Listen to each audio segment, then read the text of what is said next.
Chers amis, bonjour.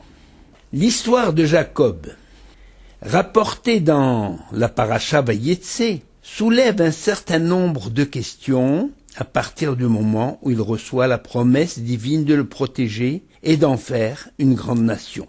Jacob a un rêve dans lequel apparaît une échelle dont le sommet atteint le ciel, mais dont la base se dirige vers la terre, une échelle sur laquelle montent des anges et descendent, et des anges descendent.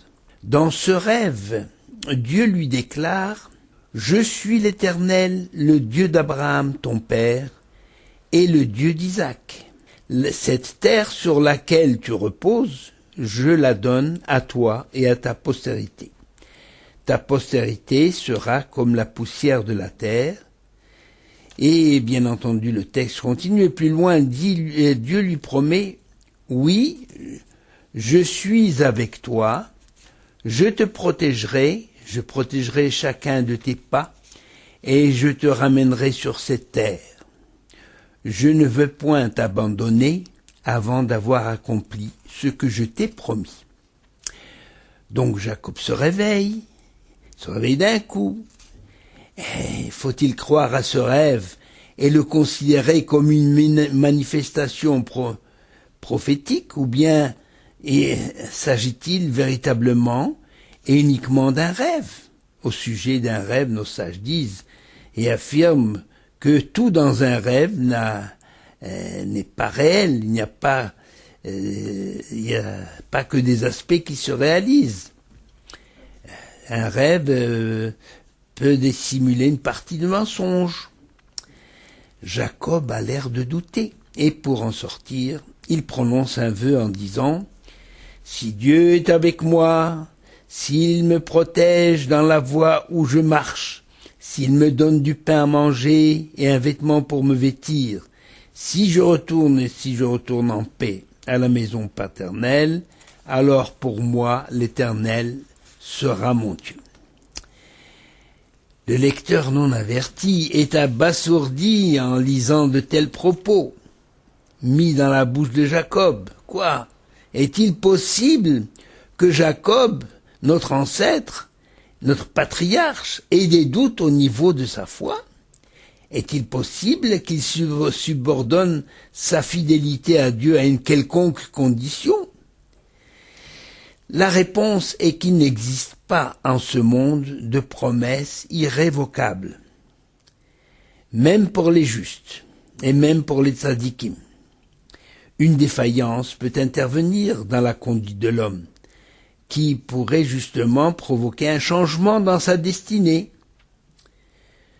Selon Rashi, Jacob n'a aucun doute sur les réponses données dans le rêve, et ces réponses qui sont des réponses à ses préoccupations. Ce qu'il veut dire est que le nom de Dieu sera lié au sien, comme pour Abraham et pour Isaac, puisqu'on dit dans la prière « Dieu d'Abraham, Dieu d'Isaac et Dieu de Jacob ». Ce que le roi David d'ailleurs n'a pas réussi à avoir malgré sa pressante demande à l'Éternel. Il a voulu que l'on disait Dieu de David, mais Dieu lui a envoyé une épreuve et David n'a pas surmonté cette épreuve. Ici se pose le problème beaucoup plus large et plus profond de la Emouna et celui de Bitachon. On va expliquer ces deux termes. Dans ces 13 articles de foi, le Rambam, c'est Maïmonide, définit de manière concise et précise la croyance en Dieu. La foi en Dieu se situe au niveau de la pensée et du cœur. Quand il dit « Anima amin be'emuna shlema » je crois d'une foi parfaite, etc. Donc ça se situe au niveau de la pensée. La Torah invite l'homme à une recherche permanente de Dieu, qui est le principe et la fin de toute chose. En quoi cette recherche est primordiale et nous concerne au premier chef? Eh bien, grâce à cette recherche, l'homme prend conscience de lui-même l'homme découvre sa propre liberté. C'est en trouvant Dieu qu'il assure son existence. Il est évident que la connaissance de Dieu n'a rien qui ressemble à une science tirée d'un objet matériel que l'on examine. Dieu n'est pas un objet accessible à la raison et au sens. Dans le rêve, Dieu se présente à Jacob en disant « Anochi, je suis ». Ce mot est bien connu, c'est le Anochi des 10 commandements, qui veut dire « moi, je suis », et qui contient tous les noms de Dieu et tous les commandements. C'est le nom par lequel Dieu se présente aux enfants d'Israël, donc du haut du mont Sinaï, lors de la promulgation des 10 commandements. Anochi, Hachem, Elokecha, Asher Hotzeticha Meretz Mitzrayim, je suis l'Éternel ton Dieu qui t'ai fait sortir Meretz Mitzrayim du pays d'Égypte. Hachem, c'est-à-dire l'Éternel, dans ce premier commandement, il veut dire, ce n'est pas seulement le maître du monde, le créateur, mais c'est aussi le maître de l'histoire.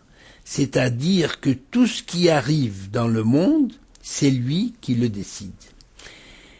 Rien n'arrive sans que Dieu décide. Alors, toutes les misères, toutes les violences sont voulues, et nous n'avons pas à intervenir pour les enrayer.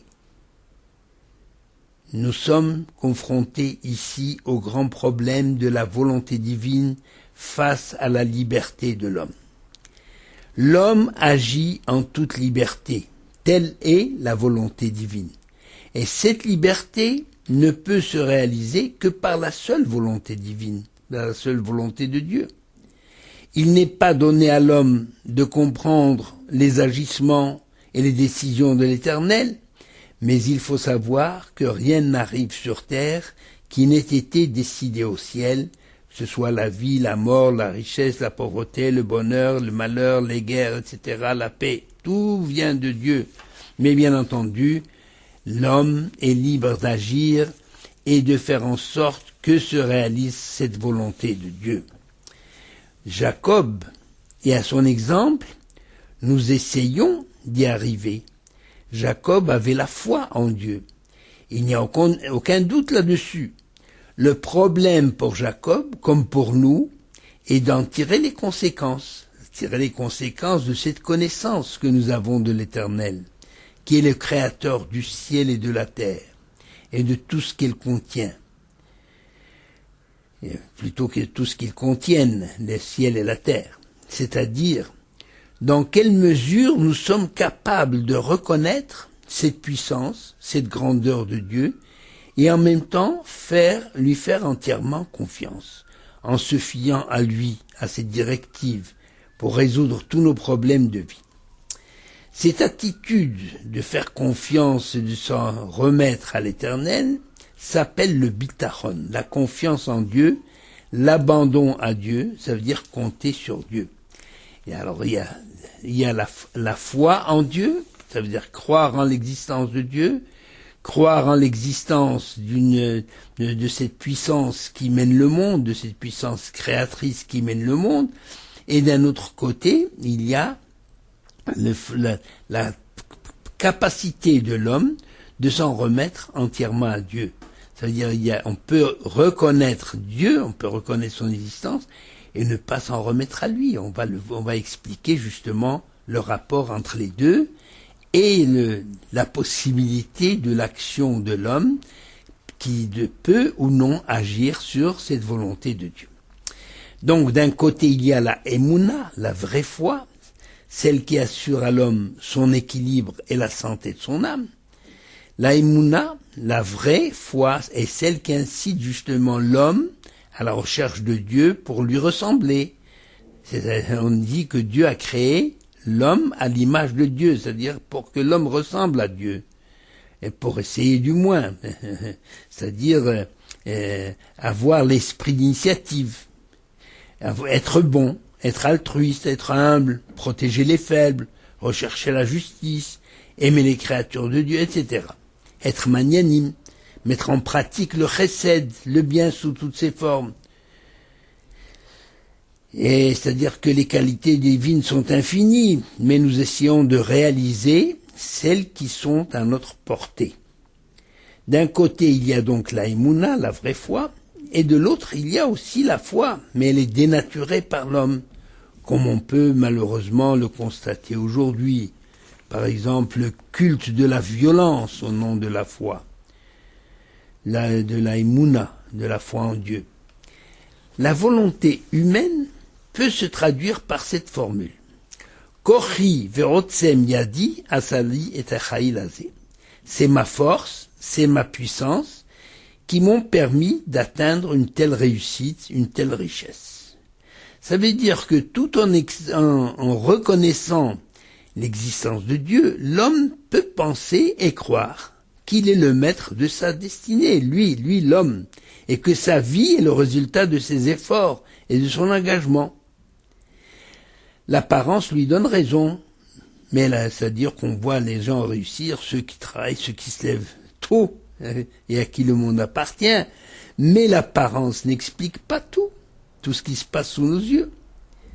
Le sens de bien des événements nous échappe totalement. Si nous étions capables de comprendre comment Dieu dirige le monde, il est certain que nous serions conformés à ses directives, à ses conseils et à ses commandements.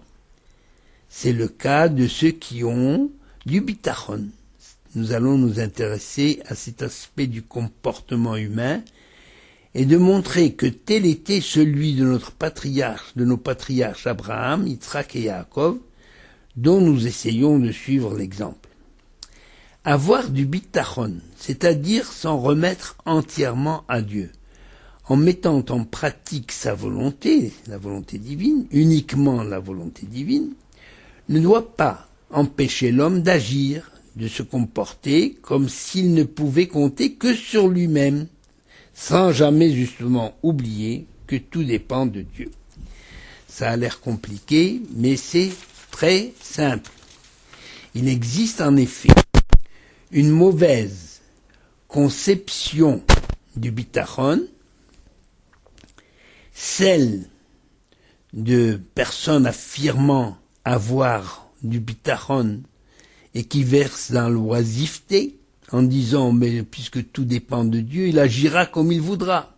Quant à moi, je lui fais confiance, je n'ai besoin de rien faire, ni de travailler, ni de faire des efforts, etc. » Ça, c'est la mauvaise conception du bitachon, de la foi en Dieu. Eh bien, si nous jetons un coup d'œil sur l'histoire de nos patriarches, nous voyons que nos patriarches n'arrêtent pas d'agir, de rechercher des solutions à leurs problèmes, de prendre des précautions, de mettre toutes les chances de leur côté pour réussir. Mais en dernier ressort, nos patriarches n'oublient jamais que la réussite de leurs projets et de leur vie ne dépend que de l'Éternel. Le Rav Dessler, dans son ouvrage Mirtav Meliyahu, nous donne ce grand enseignement à propos de Joseph, pour comprendre ce qu'est la foi en Dieu et ce qu'est le bitachon, ce qu'est s'en remettre à Dieu. Vous savez, Joseph a été jeté en prison à cause de la femme de Potiphar, qu'il a accusé de harcèlement sexuel. Eh bien, Joseph en prison s'est distingué des autres prisonniers en interprétant les rêves des ministres du Pharaon, des interprétations qui se sont réalisées exactement comme Joseph les a formulées.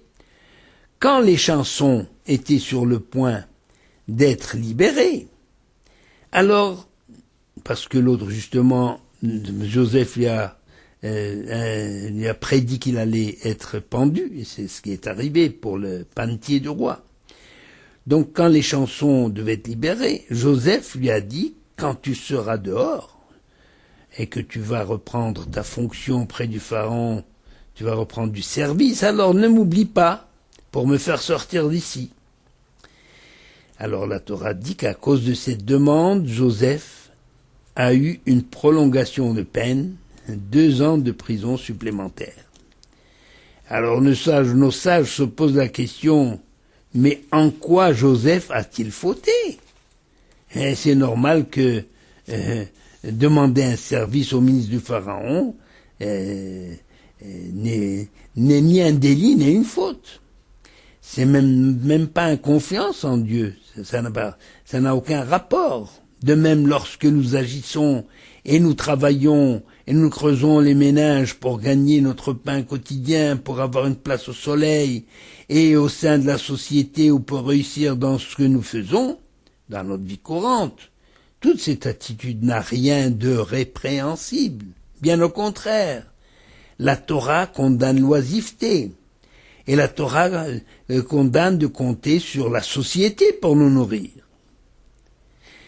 Justement, la faute de Joseph est d'avoir compté sur le ministre, d'avoir fait dépendre son souhait de sortir de prison, c'est-à-dire d'avoir formulé son vœu, d'avoir donc compté sur l'influence que le ministre du Pharaon allait exercer sur son maître, alors qu'il ne devait compter que sur Dieu, car tout dépend de Dieu. On ne reproche pas à Joseph de s'être adressé à les chansons, au ministre du Pharaon. On lui reproche d'avoir pensé que c'est l'intervention des chansons qui va donner la solution à son problème. Or, il ne devait jamais oublier que tout dépend de Dieu. C'est ainsi, souvent on va voir des sages, des tzadikim vivants, ou bien on va sur leur tombe pour demander, pour formuler des vœux, pour avoir de l'aide, mais jamais on ne s'adresse à ces personnes en tant que le but de notre démarche, mais simplement comme des intermédiaires auprès de Dieu, pour qu'ils présentent notre histoire, notre problème et notre demande et notre quête à Dieu. Et nous savons que la réponse qui va venir vient de Dieu et non pas de ces personnes. On dit Bisrout. Eh bien, toute l'histoire de Jacob, comme d'ailleurs toute l'histoire biblique, et au-delà de la Bible, l'histoire du peuple d'Israël, et au-delà du peuple d'Israël, l'histoire du monde entier, c'est-à-dire de l'humanité, et de chaque être en particulier, en fait, tout dépend du Créateur.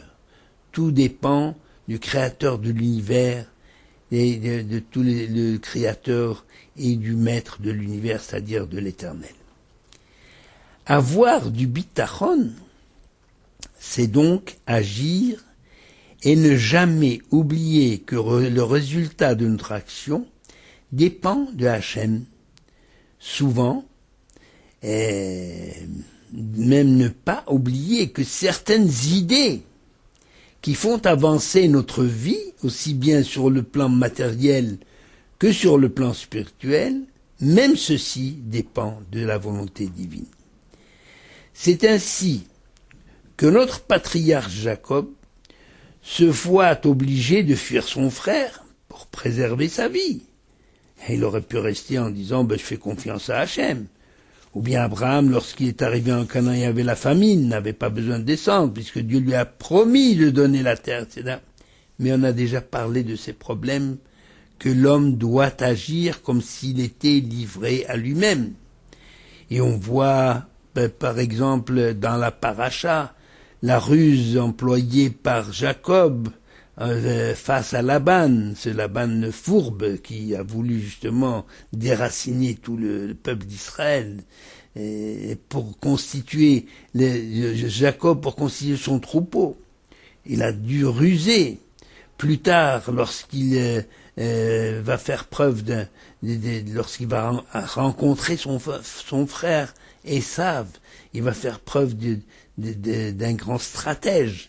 Il organise son camp en vue de la bataille, si jamais le frère est encore hostile, s'il est encore belliqueux.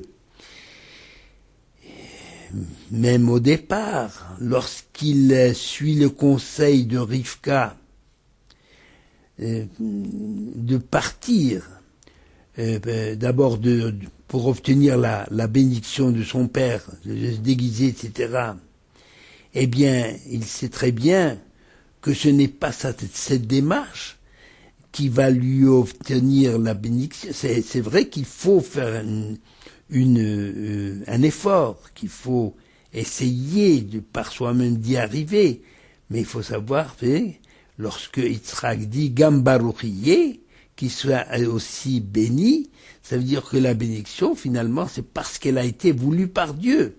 Et Jacob en était conscient. Il est conscient que c'est Dieu qui donne la bénédiction, que ce qui arrive, c'est Dieu qui le décide, mais il demande un effort, mais que l'effort, on va voir justement, l'effort, il faut fournir un effort, mais ce n'est pas l'effort qui donne le résultat. Le résultat est indépendant de l'effort, mais il est simplement, c'est le signe que l'homme désire une aide de la part de Dieu. C'est cela l'effort. Mais il ne compte, si compter sur l'effort, ce n'est pas du bitachon. Le bitachon, c'est s'en remettre entièrement à Dieu.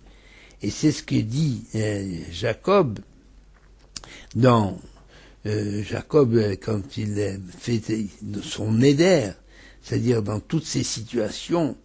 Jacob fait preuve d'une grande maturité d'esprit et d'initiative, mais il n'oublie jamais que tout vient de Hachem. C'est pour cela qu'il conclut sa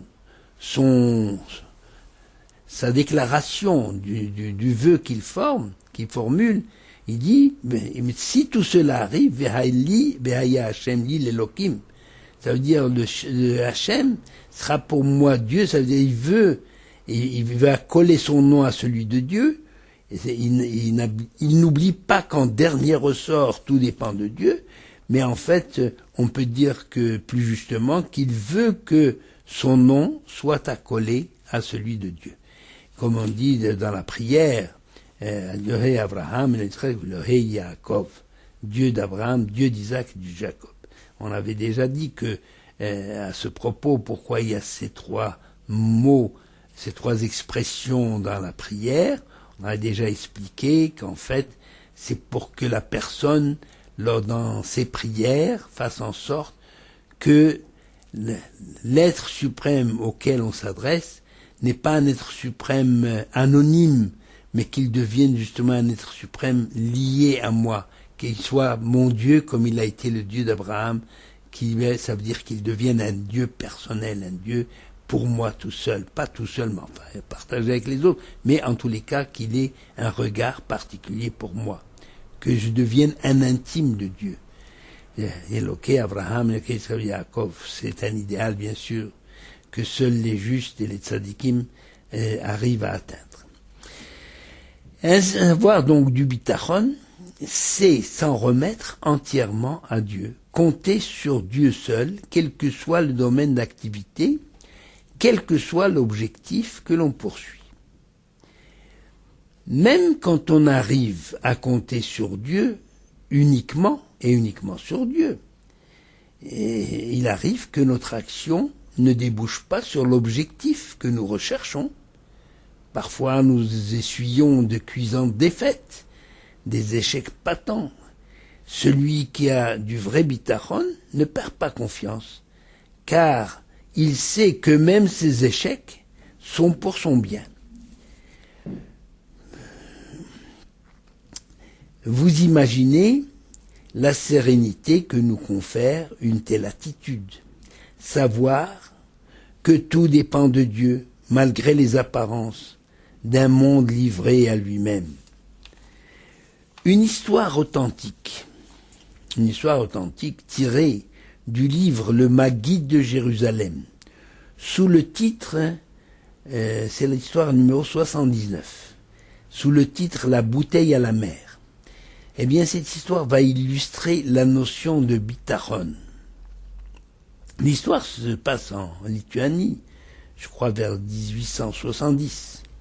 C'est une jeune fille, Shaina Myriam, qui était déjà presque adulte, c'est-à-dire majeur, travaillait comme bibliothécaire, et elle ne voulait épouser qu'un Talmid Chacham, un érudit dans la Torah. C'était son idée. Mais les jours et les mois passaient et toujours rien. Personne ne vient la chercher parce qu'elle était orpheline. Lorsqu'une idée lui traverse l'esprit, elle se dit « Et si j'écrivais à Hachem, qui est mon Père céleste, lui qui peut tout, eh bien il pourra résoudre également mon problème. » Aussitôt dit, aussitôt fait. Elle se met donc à écrire une lettre poignante, dans laquelle elle raconte l'essentiel de sa vie. Elle adresse une demande à l'Éternel de lui envoyer, comme fiancé, un Talmid Chacham. Elle met la lettre dans une enveloppe à l'adresse suivante, pour mon père au ciel. Mais comment la faire parvenir? Alors justement, Shaina Myriam s'est rendue dans un parc des environs de Myre. Elle ne voulait pas le faire dans la ville, mais dans les environs de Myre. Elle a pris la lettre entre ses mains, elle a regardé le ciel et dit « Eh bien, je m'en remets à toi, ô mon Père éternel ». Et elle a ouvert les mains, elle a senti un vent tout à coup, une brise qui a fait s'envoler la lettre de ses mains. Et puis, la lettre a disparu de sa vue, elle est rentrée chez elle, avec la conviction que la réponse ne tarderait pas à arriver. Ce jour-là, justement, Yitzhak Yeriel se promenait dans ce parc. Yitzhak Yeriel, eh bien, c'est le nom du grand-père de Rabbi Moshe Feinstein, qui a été bien connu jusqu'il n'y a pas longtemps, qu'il est décédé aux États-Unis, qui était le Gadolador. Yitzhak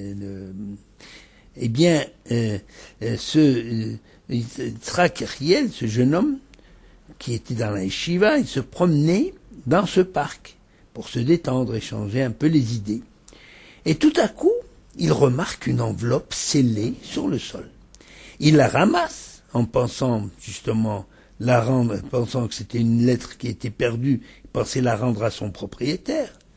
Quelle ne fut pas sa surprise quand il vit à qui la lettre était adressée. Incapable de contenir sa curiosité, il ouvre la lettre, il la lit. Une fois, deux fois, il est impressionné par le message poignant qui était adressé à Dieu par une jeune fille orpheline en quête d'un mari. Finalement, en quête d'un mari, Talmid Chacham bien sûr.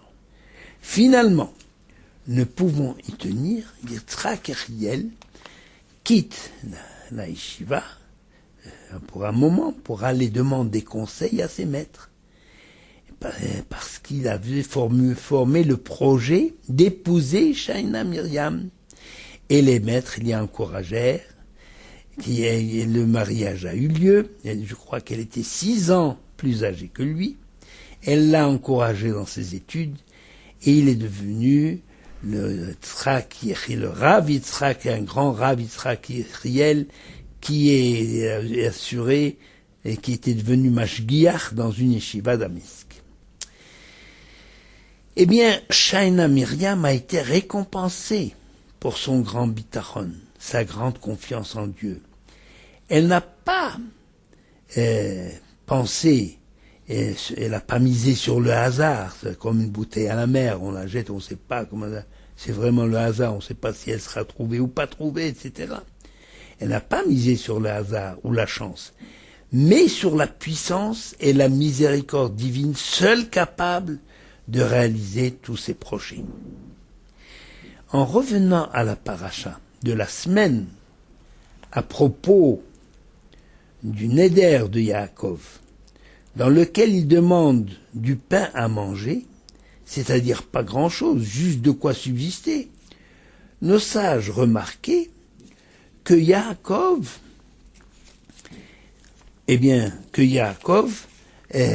n'a pas demandé la richesse, car à ses yeux, tel ou tel situation financière n'avait aucun intérêt, n'a pas d'importance. Sa pensée se portait surtout à un autre niveau, se situait à un autre niveau. Ça veut dire que donner la dîme de ce que Dieu nous donne n'a d'autre sens que d'affirmer la suprématie de Dieu sur toute chose et en toute chose, sur tout événement. Yaakov, en exprimant cette phrase, donner du pain à manger, et à la fin, qui promet de tout ce que tu me donneras, j'en donnerai la dîme, eh bien Yaakov veut affirmer que tout ce qu'il possède lui vient de Dieu et de Dieu seul. Rien n'est dû à son pouvoir, ni à sa capacité, à ses capacités personnelles. C'est vrai qu'il doit agir, prendre des initiatives. Cela s'appelle en hébreu hishtadlut, un effort personnel. Mais il sait que l'effort personnel, Yaakov n'attribue aucune force ni aucun mérite à ses efforts. La seule pensée et le seul moteur de toute son action, c'est uniquement la foi en Dieu.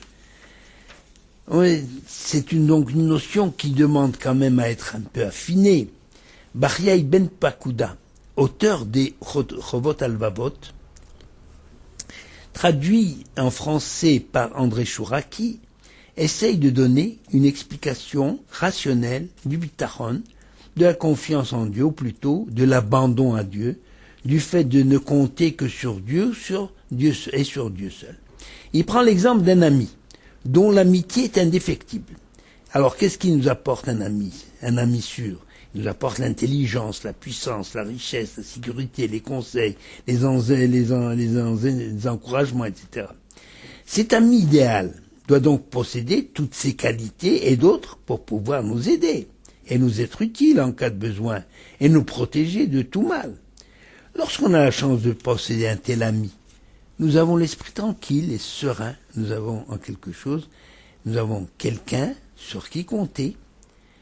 Baria en conclut combien nous ressentirons davantage de sérénité et de sécurité lorsque cet ami est Dieu, et Dieu lui-même. Pourquoi? Parce que les qualités de Dieu sont infinies, et les possibilités de Dieu sont infinies. Il peut intervenir dans n'importe quelle situation où l'homme n'a pas justement accès, comme la maladie, la vie, la mort. Donc, en plus d'un ami, on peut avoir donc quelqu'un qui a une puissance infinie et des possibilités infinies pour réaliser nos désirs. Le Créateur connaît toutes les voies pour le salut de l'homme, car c'est lui qui l'a créé. L'homme est son œuvre, et Dieu, on connaît toutes les pensées, et toutes les espérances, et toutes les faiblesses. Dieu seul peut donc assurer la sécurité, la sérénité à l'homme qui se confie à cet homme, qui se confie à lui, et qui ne compte que sur lui. Il est évident que l'homme doit manifester sa foi en Dieu dans l'action qu'il entreprend, quel qu'en soit le domaine, mais toujours avec la conviction que la réponse à son problème ne vient pas de l'action elle-même, ni même de la pensée qui a initié cette action, mais c'est grâce à l'intervention divine. Comme le dit le psalmiste, charge l'Éternel ton Dieu de ton fardeau, et compte sur lui pour le porter. La personne qui a du bitachon ne craint plus les épreuves qui peuvent s'abattre sur elle. Car avec même du bitachon, personne n'est à l'abri d'épreuves parfois même très difficiles à supporter.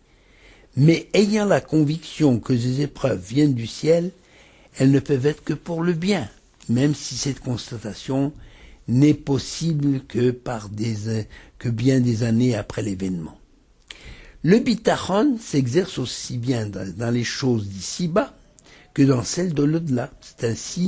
C'est-à-dire qu'il existe ici-bas des activités purement terrestres qui donnent leurs fruits ici-bas, sur Terre, durant notre vie, et d'autres également purement terrestres qui donnent leurs fruits dans la vie future. Certaines activités humaines n'ont de conséquences que pour l'individu lui-même, alors que d'autres ne peuvent s'accomplir qu'en société, comme la tzedaka, la charité, le chesed, c'est-à-dire le bien envers autrui, dont les récompenses sont à la fois immédiates et dans l'au-delà, comme le dit Mishnah de Pirkei Avot que nous lisons tous les matins. Voici les choses suivantes, parce que c'est ce qu'on dit tous les matins dans la prière, les choses suivantes procurent à l'homme qui les accomplit une récompense dans le monde et dans ce monde, et l'essentiel de cette récompense lui est réservé dans le monde futur.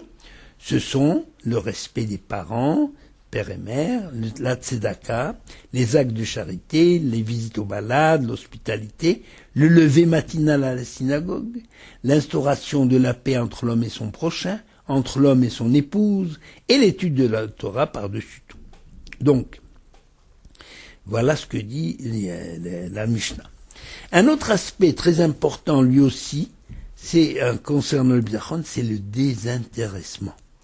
Compter sur Dieu parce que nous en tirons un bénéfice, une récompense, n'est pas du véritable bitachon et ne procède pas d'une foi sincère et véritable. L'homme est toujours heureux d'avoir une récompense, de savoir que son œuvre a porté ses fruits. Mais le véritable bitachon, la foi véritable en Dieu doit être animée uniquement par pur amour de Dieu. Comme le dit les Pirkei Avot, ne soyez pas comme ces esclaves qui servent leur maître pour recevoir une récompense. Il est vrai que lorsque la récompense arrive, nous en sommes bien contents. Mais le véritable bonheur doit nous venir de la pensée que nous avons servi l'Éternel. C'est cela signifie également, comme nous l'avons déjà dit, que nous devons avoir la conviction que tout vient de Dieu et que tout, justement, que l'homme doit bénir Dieu aussi bien dans le malheur comme il le bénit dans la joie.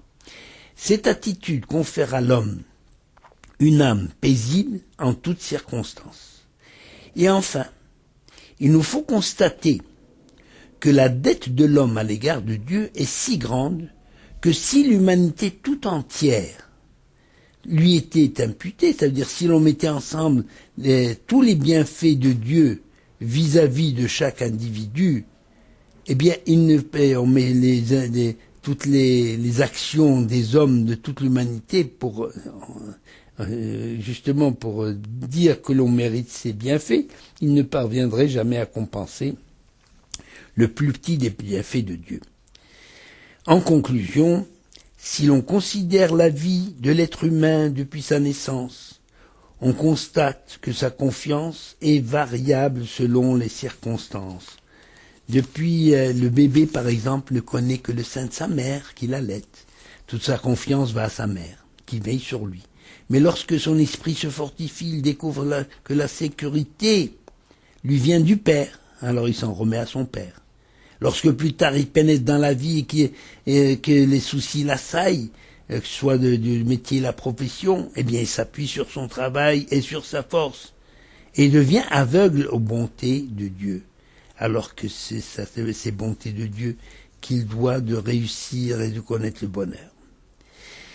Alors s'il nous est permis en une phrase de résumer tout ce problème de la foi en Dieu et de ses conséquences pour l'homme, on pourrait dire que le bitachon, la foi mise en Dieu au travers de chacune de ses pensées et de chacun de ses actes, cette foi est plus grande que la croyance en Dieu, la croyance elle-même. En effet, la réalité d'une pensée au niveau de l'homme ou de son action, eh bien, elle est d'autant plus grande que ses pensées, si ses actions se forment en Dieu et pour Dieu. C'est ce que Jacob laisse comme message à sa descendance et comme ligne de conduite à tous les enfants d'Israël. Vivre en Dieu et pour Dieu, en un mot, avoir du bitachon à Hachem, Shabbat Shalom.